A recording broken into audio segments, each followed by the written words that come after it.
Brought you by Meghdoot herbal. Meghdoot Satritha shampoo ये hair fall को कम करे, डैंड्रफ को रोके और दे आपके बालों को भरपूर मजबूती। मेघदूत सतरीठा शैम्पू। वो जब सरकार बनी कांग्रेस पार्टी की, उसके बाद एक ऑपरेशन लोटस हुआ।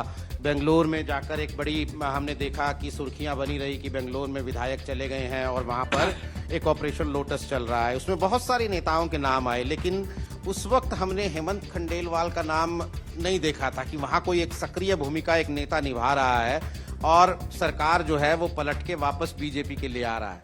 चलिए थोड़ा सा फ्लैशबैक में चलते हैं। 2020 यानी तकरीबन मुझे लगता है 21 साल से तो मध्य प्रदेश में बीजेपी की सरकार है। बीच में वो 1.5 साल अगर निकाल दिया जाए कमलनाथ सरकार का, तो वो जब सरकार बनी कांग्रेस पार्टी की, उसके बाद एक ऑपरेशन लोटस हुआ।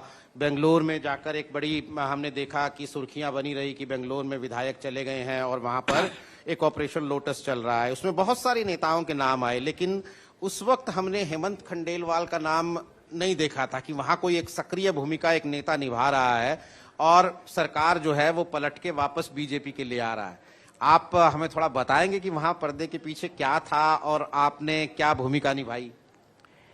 देखिए, जो ऑपरेशन लोटस या बेंगलोर वाला अभियान कहते हैं, मुझे मेरे शीर्ष नेताओं ने वो जिम्मेदारी दी और जिम्मेदारी भी इसलिए दी कि मैं उसे गंभीरता से करूं।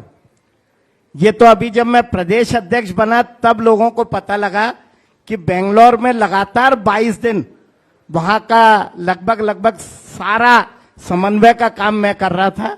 लेकिन पार्टी इसीलिए मुझे जिम्मेदारी दी कि मैं गंभीरता से उस बात को करूंगा, उस बात को सुर्खियों में लाके अपने आप को इस तरह से शो नहीं करूंगा कि मैंने बड़ा भारी काम किया, क्योंकि पार्टी ने एक ऐसे अभियान की जिम्मेदारी दी थी जिसकी गंभीरता भी जरूरी है, जिसकी गोपनीयता भी जरूरी थी और जिसपे केंद्रीय नेतृत्व का भरोसा था। और इसलिए मैंने अपने जीवन में ये बात कभी भी मुंह से नहीं निकाली। नहीं तो थोड़ा सा और हमें बता सकते हैं आपकी किस तरह की वहां पर क्या रोल आपको निभाना पड़ा, किस तरह की दिक्कत थी? थोड़ा सा पर्दे के पीछे की कहानी सर लोगों को जानने में मजा आएगा। नहीं, सभी जो कांग्रेस से दुखी विधायक थे, प्रताड़ित विधायक थे, वो उस समय सिंधिया जी के नेतृत्व में भारतीय जनता पार्टी की सदस्यता ली और उस समय उनके साथ बेंगलोर में मैं 22 दिन था।